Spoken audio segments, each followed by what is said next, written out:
Muy buenos días a los que estáis aquí en la sala presentes, a los que nos siguen por streaming y sobre todo a nuestros tres ponentes que comparten, mesa no es mesa sino sillas, y muchísimas gracias por estar hoy con nosotros, compartir vuestro saber sobre los PPAs.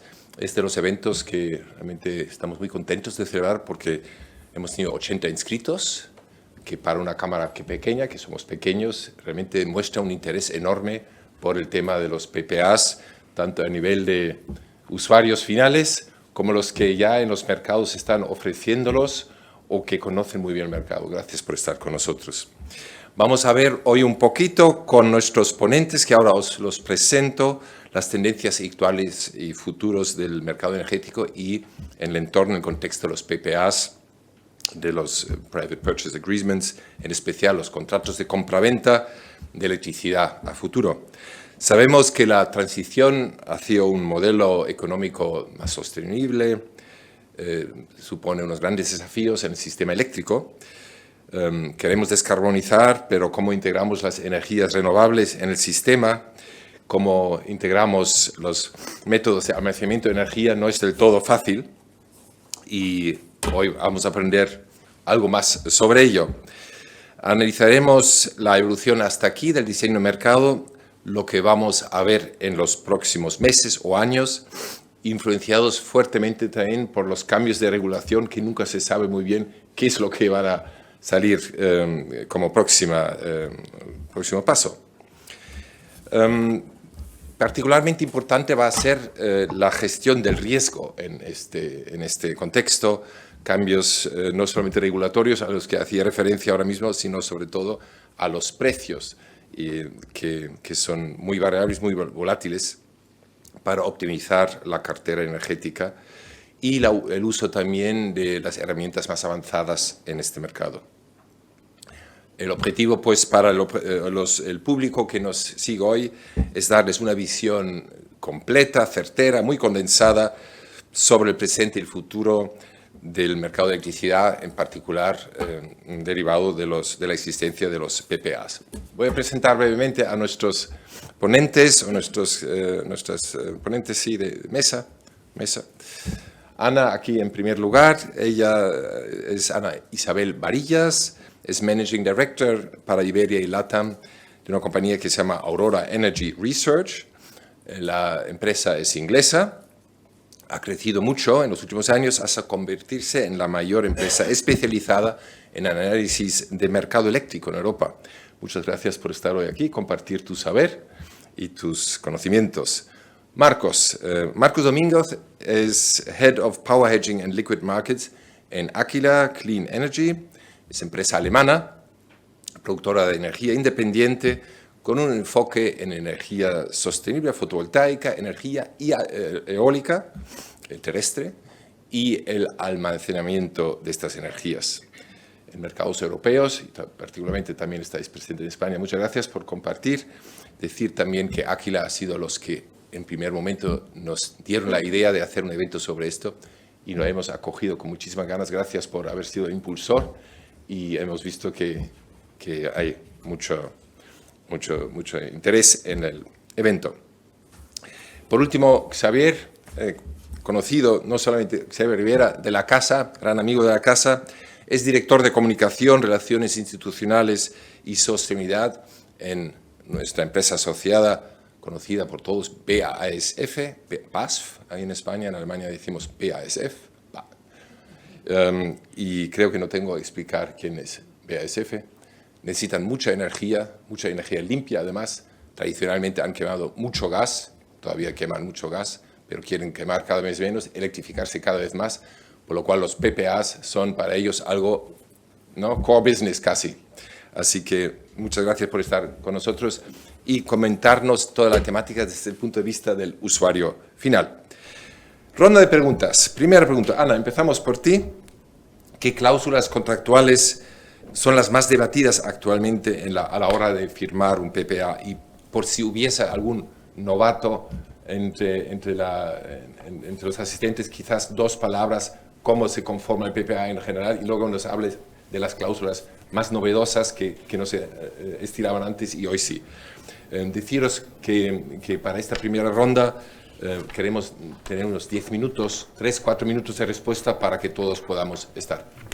Vamos antes las presentaciones de cada uno. Ah, perdón, sí. ¿Por qué? que yo les he presentado ya. No, perdón, sí. Sí, entonces, por favor, Ana, te toca a ti. ¿Tienes el clicker? Sí, Perdón. te lo paso. Muy amable, gracias. Gracias. Gracias por intervenir. Frenar el ímpetu de este moderador poco experto. Bueno, si quieres levantarte o... Bueno. Sí, perfecto. No sabía dónde está el streaming. Excelente. A ver, entonces, ya Walter nos ha presentado, no me detengo más de 5 segundos. Aurora es una empresa de análisis de mercados energéticos. Tenemos una presencia global. 15 oficinas ahora, con oficinas abriendo en Santiago y en Nueva York próximamente. Cubrimos todo lo que se relaciona a mercados de electricidad y PPAs. Es uno de ellos. Es que lo dejo ahí. En términos de PPAs, a ver, Walter preguntaba, para asegurarnos que todos estamos hablando de lo mismo, ¿qué es un PPA? Un PPA obviamente es un contrato de compra-venta de energía entre un generador de electricidad generalmente y un comprador. El comprador, por supuesto, puede ser una empresa, una empresa corporativa, o puede ser una utility, ¿no? una comercializadora. Sin entrar en tanto detalle para ir muy rápido, el primer punto es la motivación para firmar un PPA. Desde el lado del proveedor de capital y específicamente de los bancos, obviamente lo más importante es la seguridad de los ingresos para las plantas renovables. Los bancos no les gusta el riesgo y necesitan una seguridad en términos de ingresos por la energía vendida. Aquí es donde el PPA juega un papel crucial en poder obtener préstamos de un banco. Para el generador de electricidad, por supuesto, es la necesidad de tener certidumbre sobre los ingresos a largo plazo. Y luego para el comprador, el off-taker, dependiendo de quién sea, si es una empresa corporativa, como vas, por supuesto, va a ser cuestiones de tener certidumbre sobre el precio que se paga por la energía, pero también objetivos de sostenibilidad. Por el lado de una comercializadora, por ejemplo, podría ser proveer un route to market para otro tipo de empresas. Cualquier duda, por favor, me dicen. Voy muy rápido, que tengo 5 minutos y no era suficiente. En términos de las cláusulas comerciales, y aquí hablamos un poco de las diferentes cláusulas comerciales. De nuevo, no me detengo en detalle. La idea acá era un poco hablar sobre las principales cláusulas comerciales y luego hablamos de las que creo que cada vez son más importantes. Hay muchísimas dentro de un PPA, cualquiera que ha firmado un PPA lo sabe, pero de las principales está, por supuesto, el precio, está el término del contrato y está el volumen, ¿no? Cómo se venderá el volumen de la planta. Lo que aquí tratamos de mostrar es que un PPA es un mecanismo para distribuir el riesgo entre el comprador y el vendedor. Dependiendo del tipo de cláusula, el riesgo se distribuye de diferente manera. Por ejemplo, un formato bastante estándar en España es pay as produced o lo que se llama según producción, con un término de 10 años a un precio fijo establecido. ¿Qué pasa? Si tienes un precio fijo establecido, el primer punto, todo el riesgo lo tiene el comprador. ¿Ya? Tú como vendedor de energía, el vendedor de energía tiene un mínimo que quiere obtener del PPA, lo tiene muy claro. Si el precio cambia muchísimo a lo largo del término del contrato, 10 años en este caso, el riesgo lo tiene el comprador. Luego tienes el volumen. Según producción, tú generas y vendes la energía que generas. Tú como comprador, lo más seguro es que no tengas un perfil de utilización de energía con un perfil solar, por ejemplo. Tienes un perfil plano. Entonces, el riesgo de la diferencia entre el periodo donde el generador te vende energía y lo que tú necesitas está de nuevo sobre el comprador. Por supuesto, el opuesto de esto podría ser un precio indexado al precio de mercado, en donde el que asume el riesgo sobre todo es el vendedor, y un contrato, un volumen que sea fijo, en donde como tú como generador dices, te doy esto fijo y si no lo puedes producir, lo tienes que comprar en el mercado. ¿Okay? Esto es un esquema más o menos fácil, pero es muy importante entender la distribución de riesgo en un contrato de PPAs. En términos de cómo se fijan los precios de un PPA, Yo creo que, bueno, hay varias maneras de pensar en esto. Esta es la metodología de Aurora. Habrán otras, aunque yo creo que la visión macro es bastante similar. Primero comenzamos con la parte de precios, lo que aquí mencionamos como baseload y riesgo de apuntamiento. Baseload es el precio de las 24 horas del día en el mercado diario, por ejemplo. Luego, el riesgo de apuntamiento, si tú tienes una planta solar, por ejemplo, si tú estás vendiendo un contrato baseload con una planta solar, tienes que comprar la energía que no generas para proveer ese contrato. Eso es un riesgo de apuntamiento. Igualmente, para el comprador, si tú estás comprando un contrato de energía solar, por ejemplo, el valor de esa energía tiene que estar relacionada a las horas de sol. No estás dispuesto a pagar el precio de energía a las 10 de la noche cuando no tienes la generación a las 10 de la noche. Ese es el factor, el riesgo de apuntamiento, como le llamamos.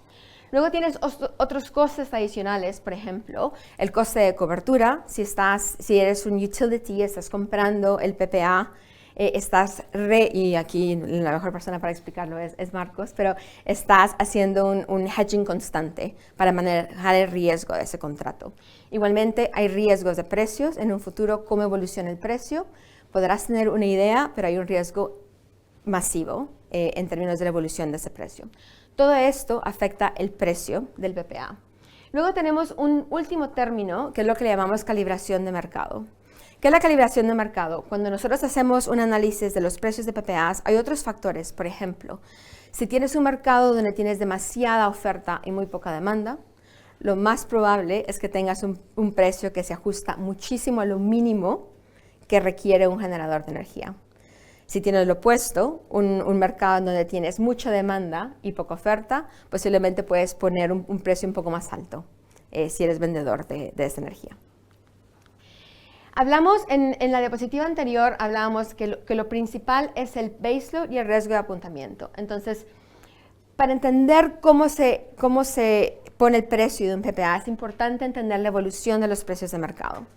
Esta es la visión de Aurora de los precios baseload en la línea naranja y luego los precios de eólica y solar en las líneas celeste, azul y verde.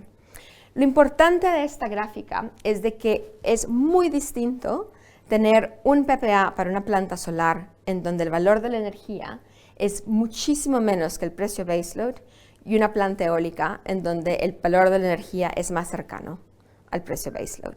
Por ejemplo, lo que vemos acá es el precio que recibe una planta solar, o lo que le llamamos el precio capturado de una planta solar, es aproximadamente el 50% del precio baseload en los siguientes años. A futuro, esperamos que mejore marginalmente con el incremento de baterías, con el incremento de demanda, con el incremento de flexibilidad en el sistema, etc. Pero por ahora es una diferencia del 50%. Para la eólica, es más cercano del 10%. ¿Qué significa todo esto? En términos del valor de un PPA, lo que vemos ahora en el mercado, Aurora tiene un estimado de los precios de PPAs. Lo que vemos es que para la solar está aproximadamente en 36 euros por megavatio hora. He de decir que la fecha de negociación de un PPA importa muchísimo, porque una buena parte del precio del PPA está definido por el valor de futuros en los siguientes años. No a largo plazo, porque en España no hay liquidez en el mercado de futuros a largo plazo, pero en los siguientes años sí lo hay. Entonces, esto puede variar bastante de un día a otro y de un mes a otro. Para una fecha de negociación de febrero del 2025, por ejemplo, lo que veíamos es un precio solar alrededor de 36 euros por megavatio hora, en donde, como pueden ver en la gráfica, una buena parte de ese precio depende del apuntamiento solar, o lo que le llamamos aquí riesgo de apuntamiento. Si te vas luego a la eólica, ves que el riesgo del apuntamiento es bastante menor y el precio es aproximadamente 56 euros por megavatio hora. Como siempre decimos, el precio de los PPAs es lo que el comprador y el vendedor están dispuestos a firmar, así es de que esto es una indicación más o menos de lo que podría ser. Y con eso acabo. Muchas gracias.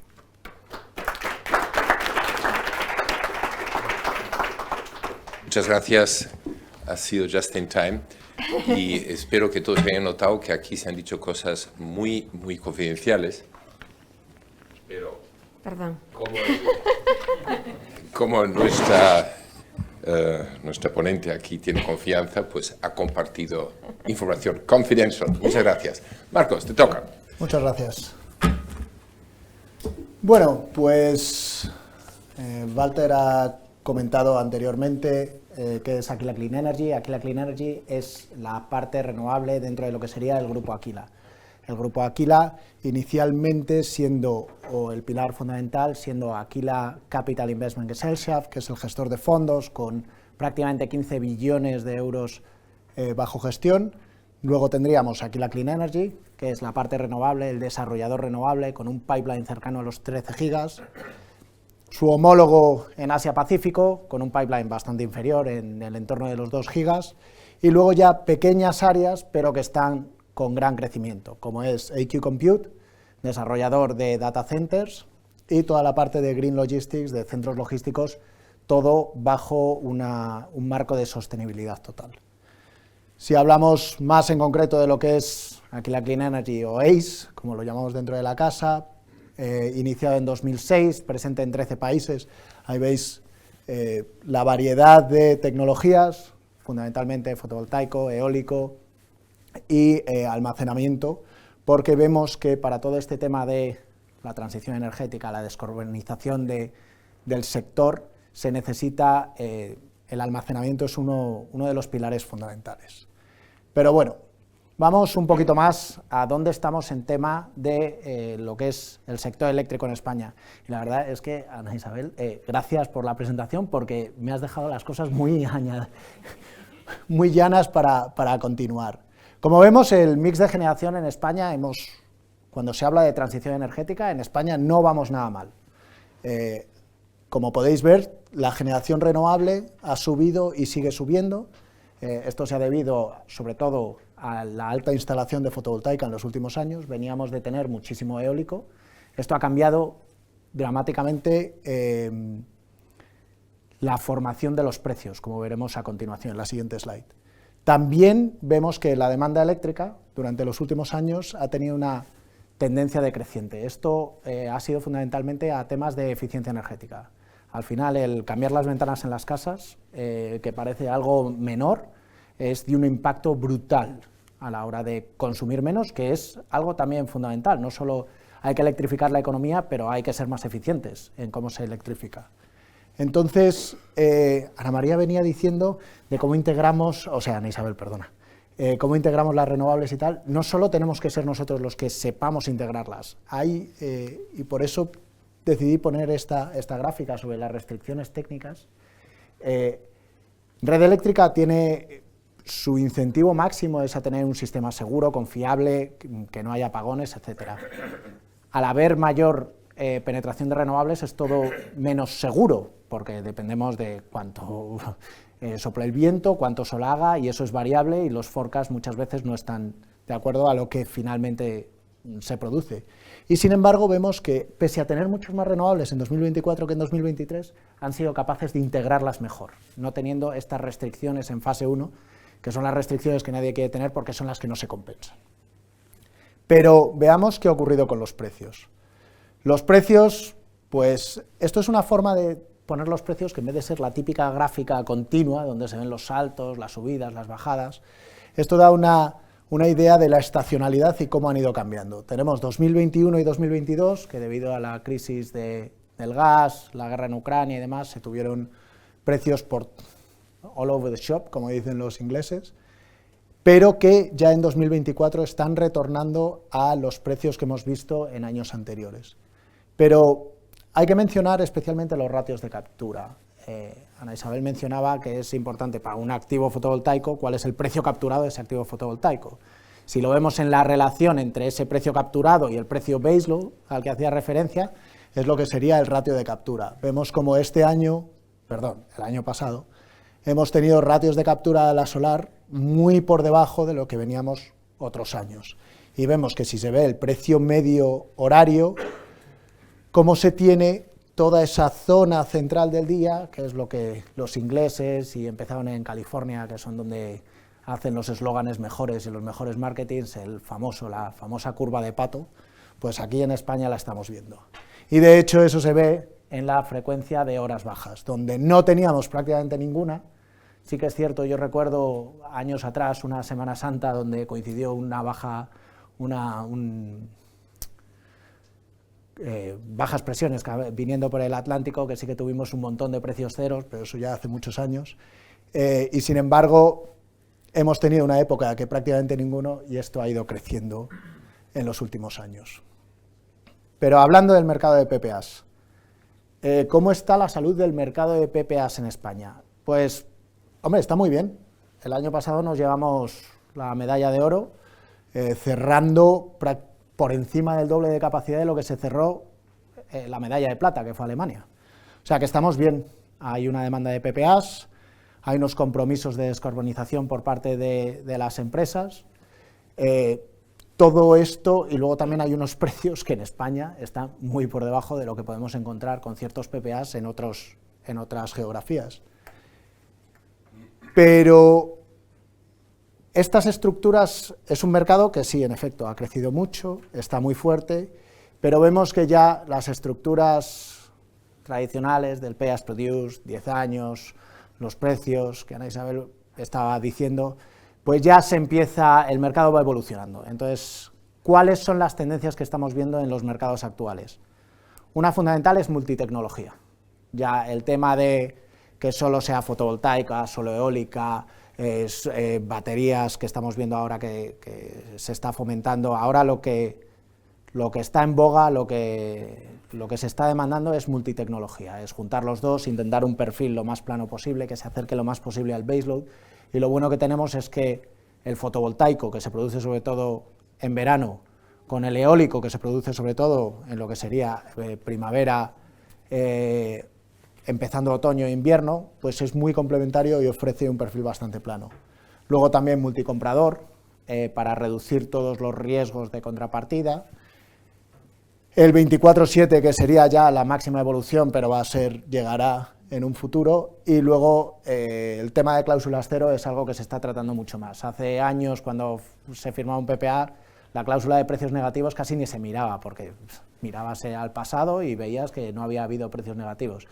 Cuando ves que el año pasado ha habido 800 horas por debajo de 5 euros y muchas de ellas en negativo, pues ya es una cláusula que se empieza a mirar con bastante más detalle. Pero hemos hablado de que la tendencia de demanda ha sido hacia abajo en Europa, que sí, con todo el tema de la eficiencia, cambiar ventanas, todo este tema, y ha ido bajando en los últimos años. Ya el año pasado hemos empezado a notar, también obviamente ha habido el tema del COVID, la crisis financiera, la crisis del gas que obligó a muchas empresas a cerrar, pero ya el año pasado hemos empezado a ver la demanda a crecer.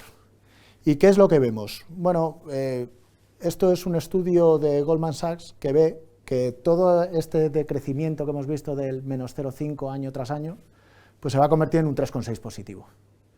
Esto ya en Estados Unidos se está viendo. En Estados Unidos han tenido que empezar a instalar de nuevo centrales de ciclo combinado para dar soporte a esa demanda. Aquí vemos que todo esto va a ocurrir y la idea sería continuar en esta integración de renovables para que todo esto, en vez de tener que quemar más gas, del que ahora mismo pues no tenemos nada que venga en tubo desde Rusia, entonces tendríamos que comprarlo seguramente a Estados Unidos para que venga en barco, pues la idea es poder integrarlo de una manera renovable y sin aumentar las emisiones, etcétera. Donde vemos, pues ahí lo podéis ver, como las bombas de calor, la industria, los data centers, etcétera. También el hidrógeno verde, importantísimo, aunque ahora se están revaluando y se están mirando los números, también es un driver bastante importante, pero donde vemos es el data centers como uno de los mayores drivers de crecimiento.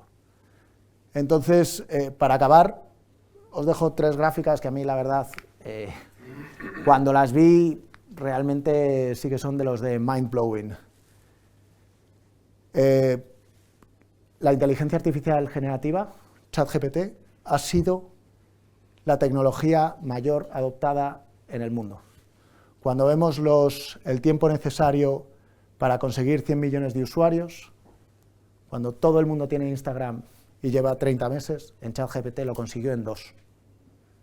Y entonces es tenemos una tecnología que está siendo adoptada, que cada vez va a tener más usuarios, y además tenemos otro impacto, que es que el consumo por búsqueda consume 10 veces más que una búsqueda en Google. Cuando metemos en ChatGPT una búsqueda, son 10 veces más que una en Google. Con buscadores más avanzados que ChatGPT estamos hablando de 30 veces. Son dos factores que se multiplican, es exponencial. Sí que es cierto que hemos tenido, y fue el run de hace un mes con el DeepSeek, de mayores eficiencias, pero al mismo tiempo está la famosa paradoja de Jevons, que dice que a medida que algo es más eficiente, se consume mucho más. Eso lo vimos con el carbón en la revolución industrial, donde todo el mundo decía, bueno, tengo una máquina que ahora con carbón no tengo que quemar madera, con lo cual voy a necesitar menos. No, al bajar los costes vas a consumir más. Y al final esas ventajas en costes se contraponen con ese aumento del consumo. Entonces, para acabar, nosotros desde ACE lo que queremos es ayudar a la integración de no solo sino el resto de cambios, contribuir a esta electrificación de la economía y hacerlo de una manera lo más sostenible y lo más integradora posible. Muchas gracias a todos. Muchísimas gracias, Marcos, por esta información tan compacta sobre ello. 10 veces más una búsqueda de chat.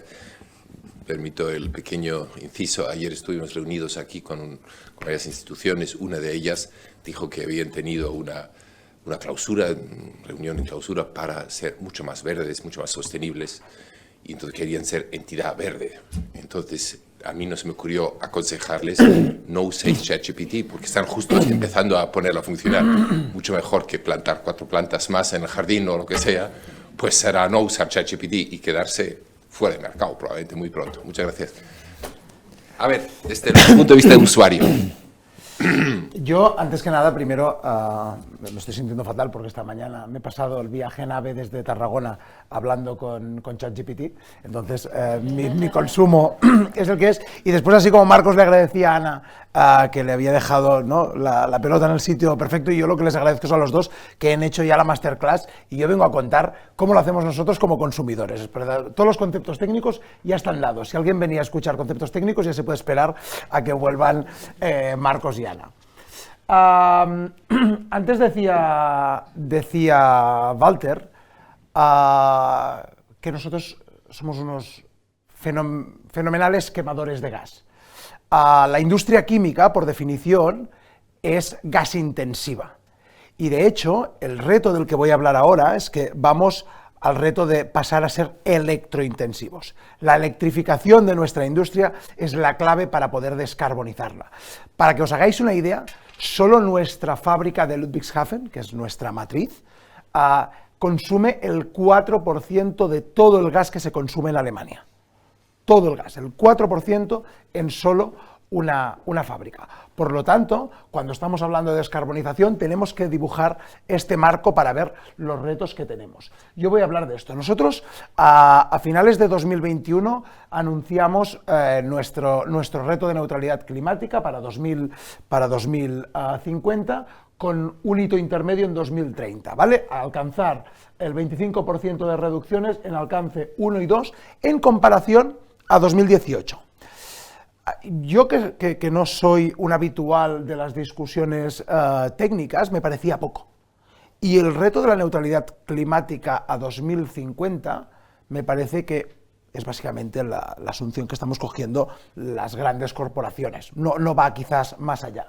Pero es interesante ver que cuando hablamos de este 25% y tiramos atrás, no 2018, sino por ejemplo a 1990, en estos 30 años, BASF ha multiplicado por 2 la producción y ha dividido a la mitad sus emisiones de CO2. Es decir, en los últimos 30 años hemos duplicado nuestra eficiencia energética, que es un concepto muy interesante y que antes Marcos abría una puerta, por ejemplo, cuando hablabas de la eficiencia energética de los edificios, que hablamos muy poco y a veces hay gran parte de la solución.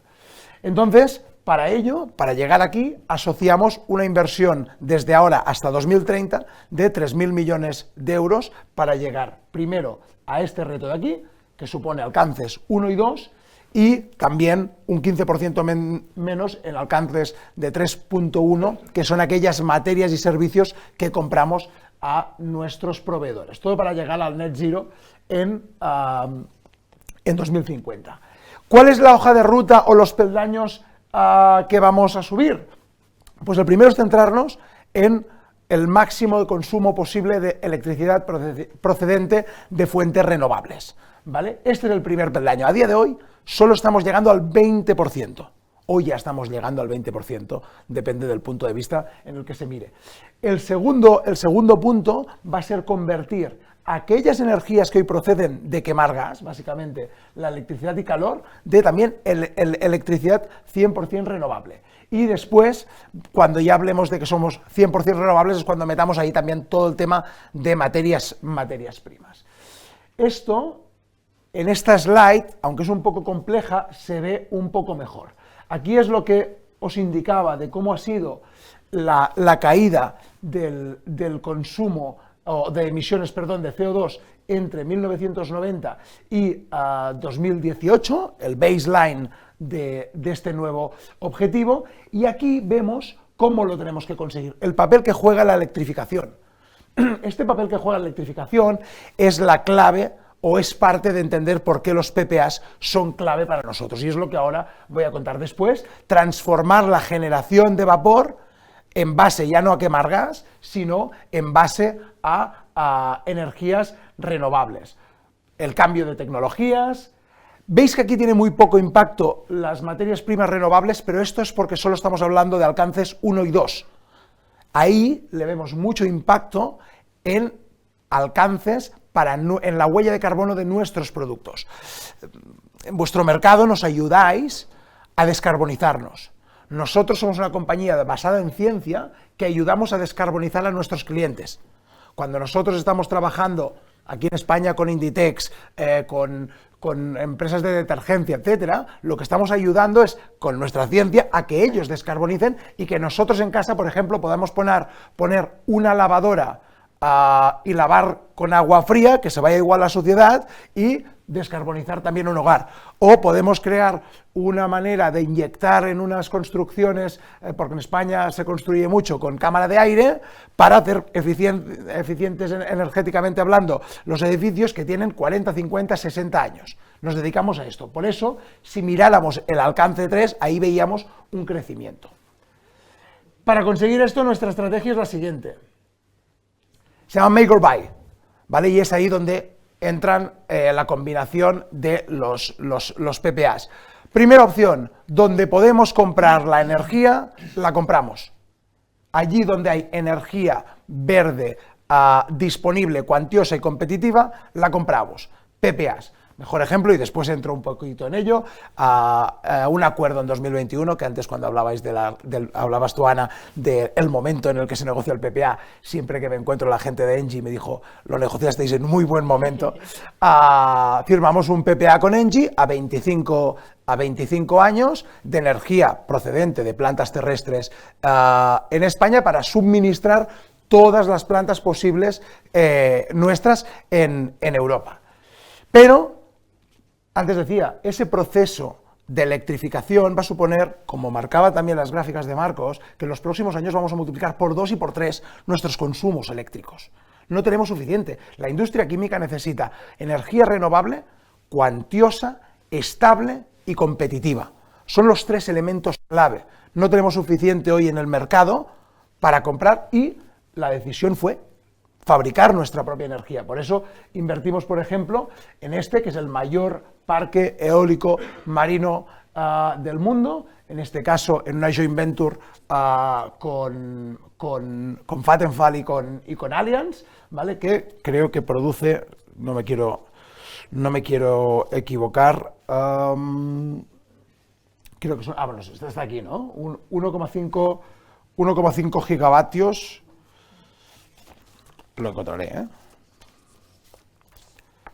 Sí, exacto. Son 139 turbinas con 1,5 gigavatios, básicamente para alimentar nuestros centros de Ludwigshafen y de Amberes, los 2 mayores que tenemos en Europa, pero también hemos creado un parque eólico marino en China. Allí estamos poniendo en marcha este 2025 una de las mayores inversiones que ha hecho BASF a lo largo de su historia, una inversión de una planta productiva de 13.000 millones, y también estamos creando nuestra propia energía renovable allí para ponerla en marcha. Es decir, necesitamos tanta que tenemos que combinar la compra en mercado con la creación.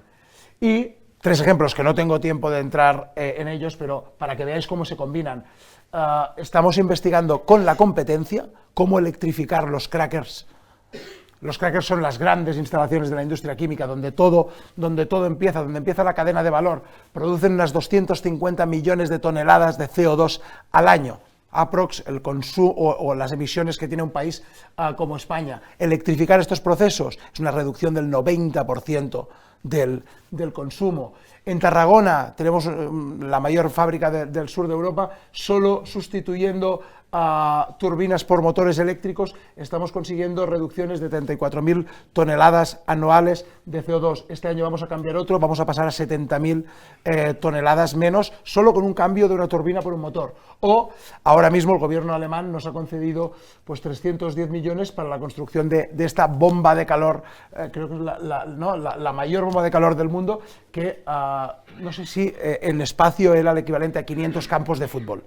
¿Vale? O sea, el reto es enorme y la necesidad de correr hacia esta inversión nos aprieta mucho el zapato. Entonces necesitamos combinar herramientas como los PPAs con otras para llegar rápido al objetivo.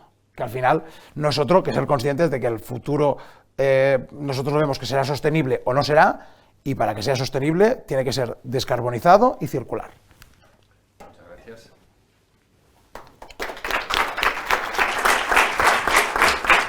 Bueno, Xavier, muchas gracias. Vamos a ver, estoy mirando el reloj. Tenía yo preparado 2 rondas de preguntas que no va a ser una, porque quiero dejar al público aquí presente, y si hay post streaming alguien que también nos quiere escribir, preparen alguna pregunta, porque los últimos 10 minutos sí o sí lo reservamos al público. Si no hay preguntas, cerramos el acto 10 minutos antes de tiempo, así que aprovechar 10 minutos. Entonces, la primera, siguiendo contigo, Javier, yo tenía... mi pregunta es, los PPAs, tú nos has hablado de la enorme necesidad de electrificación, también por los avances tecnológicos que estáis teniendo. ¿Qué importancia van a tener en el futuro? ¿Van en aumento? ¿Va a seguir así porque ya estáis muy metidos? Nos has hablado del contrato de Engie. ¿Qué importancia tiene en el futuro todavía? Para nosotros capital. Es decir, porque ya os he dicho que en esta estrategia, a pesar de llamarse make or buy, yo creo que simplemente se llama make or buy porque debe sonar mejor, pero en verdad es buy or make, ¿vale? O sea, la primera opción que tenemos todavía es ir al mercado a buscar estos 3 elementos que decía: estabilidad, cantidad y competitividad. Y esto los PPAs lo dan, y dan un elemento que creo que coincidían tanto Ana como Marcos, que es que dan seguridad. Es decir, un contrato a 25 años, por ejemplo, el caso de Engie es un contrato que la energía, como digo, se produce básicamente en España y concretamente creo que en Aragón, pero que nos permite tener certificados de origen para nuestro consumo en toda Europa. Tener claro eso a 25 años y saber que tienes un porcentaje de tu consumo asegurado allí tiene un valor enorme. Entonces, yo creo que es este tema. Yo creo que la seguridad que dan los PPAs hacen que para nosotros sea una prioridad a la hora de la estrategia de descarbonización. Bien, pues en la misma línea, Ana, tendencias más importantes en los contratos como tal. Perdón, tendencias en los contratos como tal, ¿dónde están cambiando? Porque el mercado es diferente desde hace un año. Antes, cuando decía Xavier que habían cerrado un contrato a 25 años, te sonreías y decías qué suerte han tenido, porque un contrato a 25 años con un precio fijo probablemente, pues ya muchos lo desearían. ¿Cómo lo ves? ¿Cuáles son las cláusulas contractuales y dónde ves la tendencia de contratos PPA?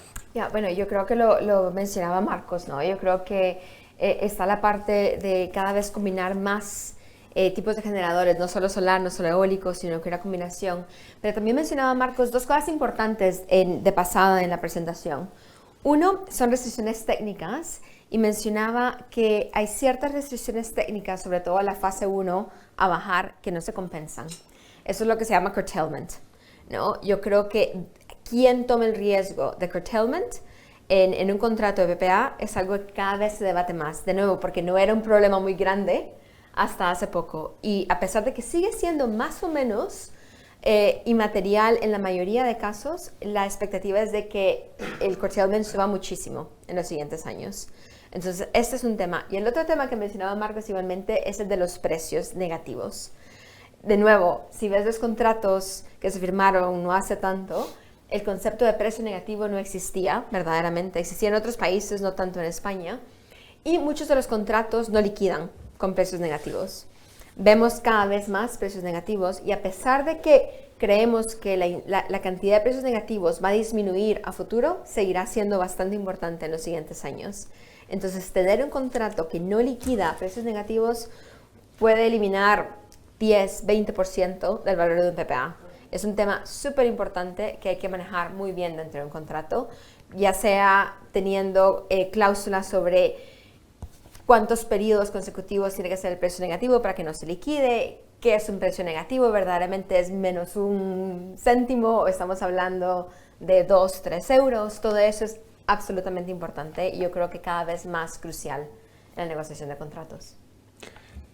Supongo que una parte importante será la demanda, aparentemente, Marcos lo decía, creciente, ¿no? Que volvemos a tener después de una pérdida de 15% en los últimos años de demanda de electricidad.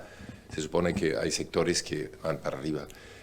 Esto significará que los precios, ¿en qué sectores, digamos, se espera la demanda? Luego hablamos de los precios, quizás Marcos nos puede ilustrar un poco la tendencia de precios.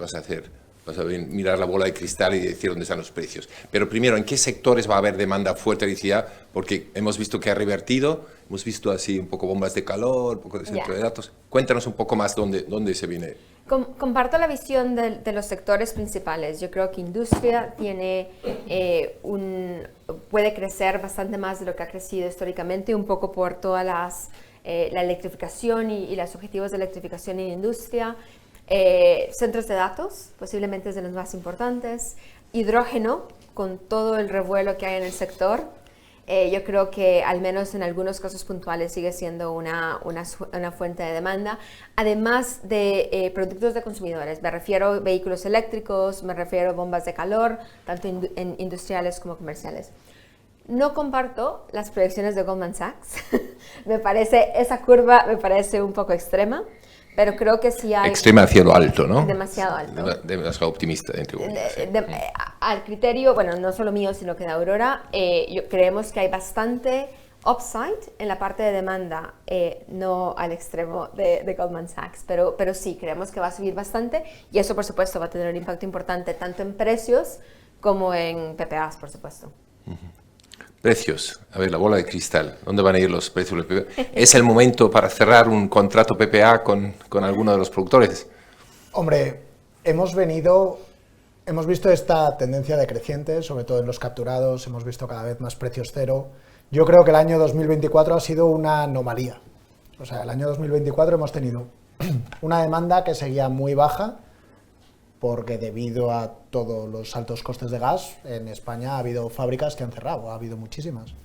Entonces, que han cerrado provisionalmente. Y gente que tenía coberturas de gas, que ha deshecho las coberturas y ha dicho, pues todo el mundo tranquilamente a su casa y ya está. Este año no se funciona. Hemos tenido también, el año pasado fue extremadamente hidráulico. O sea, hubo una cantidad de agua brutal. Ha estado lloviendo hasta hace nada. Tenemos ríos como el Duero, el Sil, donde los embalses están bastante altos. Pero, es lo que mostraba, por primera vez en 2024 hemos tenido ya al final de año un ligero incremento de demanda. Entonces, ¿cómo vemos 2025? Sí que es cierto que hay otros 5 gigas aproximadamente de fotovoltaica instalado que presionarán a la baja. Pero en el caso de tener una hidraulicidad normal, se verán prácticamente compensados. Entonces, si le sumas un poquito de demanda... ¿Un poquito de? Un poquito de demanda, sí que vemos que los precios pueden llegar a estabilizarse y recuperar. Y luego, como contaba Ana Isabel, también tenemos que cada vez vamos a tener más mecanismos de flexibilidad que van a entrar para ayudar en todos esos ceros. O sea, no podemos pensar, si el año pasado tuvimos, no sé, salían los números 800 horas a precios bajos o muy bajos, no podemos pensar que eso se va a materializar constantemente, porque si no, simplemente la gente dejará de instalar poner nuevas instalaciones y no habrá más generación. Entonces sí que vemos que en base a mayor demanda, mayor instalación de generación flexible o de demanda flexible, conseguiremos una estabilización de precios. ¿Cuándo es buen momento para comprar? Si lo supiese, yo no estaba aquí, lo aseguro. Muy bien. Si me permites, Walter, dos pequeños comentarios. Primero era respecto a los mimbres, ¿no?, que tiene España, porque nosotros que tenemos una visión inversora global, lo que sí que tenemos claro es que como continente tenemos muchísimos retos. De hecho, ahora cuando Marcos decía se van tranquilamente a casa, digo, bueno, no sé si tan tranquilamente, porque nosotros, por ejemplo, hemos visto como ciertos subsegmentos de nuestro sector han dejado de producir desde 2022 en Europa. O sea, a día de hoy, por ejemplo, es más competitivo producir el amoníaco en Estados Unidos y traerlo en barco que producirlo en Europa. Y esto parece que no va a revertir. Por lo tanto, como continente tenemos unos retos que van a ser difíciles, pero dentro de estos retos, lo que sí que es cierto es que al menos lo que ven en nuestra casa es que España es un mercado de mucho futuro, porque los mimbres energéticos son muy interesantes para tener un acceso a grandes cantidades estables y bastante competitivas. Y el otro apunte es muy pequeño, pero era sobre los hidrógenos, porque nos quedamos mucho con el hidrógeno verde y yo creo que tenemos que, ¿no? Ya sé que es difícil hablar de la paleta cromática de los hidrógenos, pero creo que no tenemos herramientas suficientes o no estamos suficientemente avanzados como para irnos más allá del hidrógeno de bajas emisiones. Y tendríamos que considerar, ¿no?, los turques, ¿no?, porque hay muchas maneras de producir hidrógeno, hay algunas que son cero emisiones, pero hay muchos hidrógenos que son de baja emisión que para este periodo de transición nos sirven. Porque no podemos, si intentamos llegar de 0 a 100 en pocos segundos, no llegamos.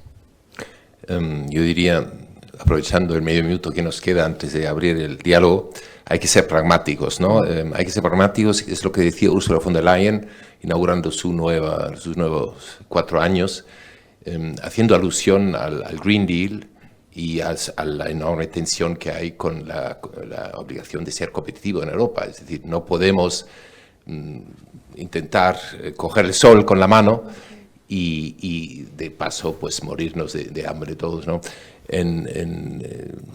Hacemos referencia a esta expresión de Ursula von der Leyen, por eso la recordaba en el artículo de la nueva revista que ha salido ayer o anteayer en el editorial, en el carta a nuestros lectores, pues se titula Hay que ser pragmáticos, es una cita textual de Ursula von der Leyen. Y luego ya por último, y ya paso la palabra al público, competitividad, ¿no? Ayer nos preparamos unas reflexiones para la sexta que nos ha preguntado en relación a la economía alemana y tal y cual. Entonces nos volvimos a fijar en los precios de energía de electricidad, solamente comparando Alemania y España. Y según el Ministerio de Industria española, las últimas cifras que hay, el precio medio de lo que se paga en un household, en una casa en Alemania, es el 50% más que en España. Y aquí nos quejamos de lo que estamos pagando. Pues Alemania el 50% más. Pero el precio medio industrial es un 70% más alto. Entonces, en Ludwigshafen, claro, se dicen, vamos a quemar, vamos a usar electricidad. Chico, al 70% por encima de España, que en España hay una asociación de grandes consumidores electrointensivos, que ponen el grito en el cielo con el precio que tienen aquí. Pues en Alemania un 70% más. Y luego intenta ser competitivo con Estados Unidos, que tiene un gas a una tercera parte del precio que tiene Europa actualmente. Es decir, nos crecen los enanos aquí y en Europa. Entonces, en ese sentido, PPAs, energías renovables, todo lo que tú quieras. Pero hay que ser pragmáticos, hacer lo que sea. Y ya por último, energías renovables. Decías tú, creo yo, 50% prácticamente renovables el año pasado. Si con criterio francés unimos la nuclear, que también es renovable, se supone, estamos en España en el 70% de renovables. Si seguimos el criterio alemán, por lo menos de forma general, pues estaríamos en un 50%. Pero según los franceses, estamos en España en un 70% de generación renovable. Vamos a pasar el floor a los aquí en la sala, por favor. Si os podéis decir el nombre también de la empresa, si queréis, y decir a quién dirigís la pregunta, si sabéis a quién, y si no, lo dejáis abierto. No sé si se oye el micro. Habla fuerte. Sí. Ok. Nada, Matías Gallego, de Optimize Energy. Enhorabuena por el evento y a los ponentes por la claridad y la valentía de algunas de las cosas que se han dicho. La pregunta va para Xavier y para Marcos. Va en relación con los plazos de los PPAs. Al final el PPA es una cobertura a largo o muy largo plazo normalmente, ¿no?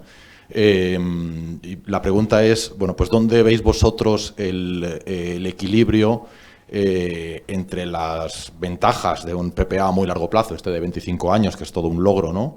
Bueno, que te da previsibilidad de precios, bueno, pues ciertas ventajas indudablemente. Y por otro lado, la flexibilidad que te quita por estar casado a muy largo plazo a un precio cerrado que pues nunca se sabe si el día de mañana puede resultar haber sido bueno o malo, ¿no? Especialmente para los consumidores que tienen que competir con otros productores de su mismo sector y tienen que conseguir producir al mismo precio o menos. Entonces la pregunta es, ¿dónde está para vosotros el equilibrio entre la gestión de largo y muy largo plazo y la flexibilidad que te da el contratar la electricidad a plazos cortos o medios? Gracias por la pregunta. Te diría que, aparte de hacérnosla a nosotros, tendríamos que haber invitado a alguien de un banco, que es el que nos financia. Entonces, a nosotros en la construcción del activo. Entonces, el banco nos pondría un cierto límite. Si digamos que voy con todo equity y no necesito al banco y tengo que, o sea, en un escenario ideal y fantástico. Y al final lo que tengo que ver es una certidumbre y luego también pensar no solo el tipo de activo que es, sino cuáles son mi visión de esos precios respecto, al final los PPAs, lo sabes perfectamente, la referencia de precios en los futuros. Y lo que sí que es cierto es que en España los futuros a largo plazo son completamente ilíquidos y la formación de esos precios es bastante artificial. Si yo mi previsión es que, sea lo de Goldman o un poco menos, es creciente y va a ser a precios crecientes y creo que va a entrar mucha demanda y que esa demanda va a ser mayor que la generación, pues lo que buscaré es algo que me quite este riesgo de estos años que vienen, que sí que vemos que todavía tienes mucho desarrollo fotovoltaico, una demanda que, bueno, va a llegar, van a llegar las baterías, pero lo que sí que sabemos es que fotovoltaica vamos a tener más. Lo otro, a ver, y no se materializa. Pues sí que buscaría una estrategia bastante más flexible. Pero como todo, depende del precio. Si se consigue un... Ana Isabel ha puesto 36, si consigues un 40 a 10 años, pues cerraré 40 a 10 años y no 40 a 5. Y en todo caso, ¿no? Es un acuerdo de compra, es una alianza. Y las alianzas, yo creo que uno de los mejores puntos de partida es tener claro que recibes cosas y das cosas. Está claro que podríamos tener la duda de si la fluctuación de los precios nos jugará a favor o en contra. Mira, nosotros somos una empresa, BASF, pero yo creo que en general las empresas químicas, ¿no? Cuando hacemos inversiones a muy largo plazo. Nuestros procesos de amortización de plantas son de 30, 40, 50, 60 años. O sea, el site que se abre ahora en el sur de China tiene la amortización a décadas. Tiene tanto valor tener socios que te acompañen y que sepan que te van a dar esta seguridad. Y sabes que la seguridad en algún momento de la fluctuación te va a salir cara. Pero para tomar decisiones, sobre todo cuando estás invirtiendo tus propios recursos, que es en nuestro caso, como lo hacemos en muchos casos, tenemos que tener estabilidad. La estabilidad tiene un precio. Muchas gracias, Xavier. Quedan 4 o 5 minutos. Verena, por favor, Sí, preséntate soy también. Verena de Ajeres, somos asesores financieros. En estos pronósticos de la demanda, del crecimiento de la demanda, yo me suelo perder cómo entra el autoconsumo. ¿Me lo podéis decir, por favor? Hay 4 gigavatios instalados y los pronósticos son netos de este autoconsumo. ¿O cómo funciona? Gracias. No sé los de Goldman Sachs. Los de Aurora son netos, es decir, consideramos el autoconsumo como una fuente adicional de producción en términos de cubrir el resto de la demanda, si me explico. Entonces, el crecimiento de la demanda que ve Aurora sigue siendo en los siguientes años bastante por encima de cualquier autoconsumo que puedas tener. El autoconsumo hemos visto también que es muy price responsive. O sea, vimos que cuando subió mucho los precios en 2021 y 2022 con plazos de amortización muy cortos, ahí hubo un gran boom, pero estamos viendo que se está normalizando muchísimo más ahora. Gracias, Marcos. Gracias, Marcos. ¿Otra pregunta más? Sí. Philip Schuster, Seeds for Sustainability. Una pregunta a Javier, porque tú mencionaste la circularidad y eso hablo mucho con mis alumnos sobre este tema, ¿no? Por ejemplo, el ciclo de vida de las placas solares y todo este tema. ¿Cuáles son los retos que tú identificas en el tema de usar renovables y a la vez ser circular? ¿Cuál innovación hay y cómo lo ves como reto? O... Me estás preguntando por la circularidad de los materiales con los que hacemos, las tecnologías. Por ejemplo, claro, cuando se acaba el ciclo de vida de una placa solar, se bota y muchas veces no son reciclables, ¿no? Entonces, ¿cuál es tu conocimiento sobre cómo hacer el sector renovable más circular? Esto ha sido, ¿no?, uno de los grandes debates, sobre todo no tanto en las placas que también han salido, sino en las palas de los molinos. Yo creo que se está avanzando mucho. De hecho, nuestro principal campo de expertise es en la tecnología de materiales y en esos avanzamos mucho en 2 conceptos, en lo que llamamos el extend the loop o el close the loop, y en casi todos estos tipos de materiales estamos consiguiendo ya o al menos alargar la vida del producto en varias ediciones, un producto que antes daba una vuelta que dé 3, 4, 5, 6, 7, y en el mejor de los casos en lo que sería el close the loop, que es convertir materiales 100% circulares. Yo creo que es uno de los, no diré un reto sencillo, pero la escala de los retos que tenemos por delante es bastante acumplible. A ti. Nos quedan 2 minutos, 1 minuto, 2 minutos. ¿Alguien del cloud? No hay ninguno. ¿Alguien más? Pues entonces, como la Bundesbahn, puntualísimo. Oye, esas risas insultan. Sí. Terminamos a las 11 en punto. Muchísimas gracias a los ponentes por compartir vuestro saber, vuestra experiencia y por las perspectivas optimistas. Habrá algo de circularidad. Cuando tenemos una empresa señera de reciclaje, socio de la Cámara, son muy fuertes en Aragón, y me gustaría haberla sentado ahí, porque en cuanto a las placas fotovoltaicas y tal, se iba a Estados Unidos para conocer la única empresa que supuestamente sabía cómo reciclar un poco mejor. Un año después la veo otra vez y digo, ¿y qué tal? Pues no ha sido del todo, no es todo tan satisfactorio como pensaba. Es decir, es un tema, ya lo decía, saber, de muchísimo reto, pero se aprende con los retos. Muchísimas gracias por vuestra asistencia aquí, a los que están en redes oyéndonos también, y hasta muy pronto. Gracias. Gracias.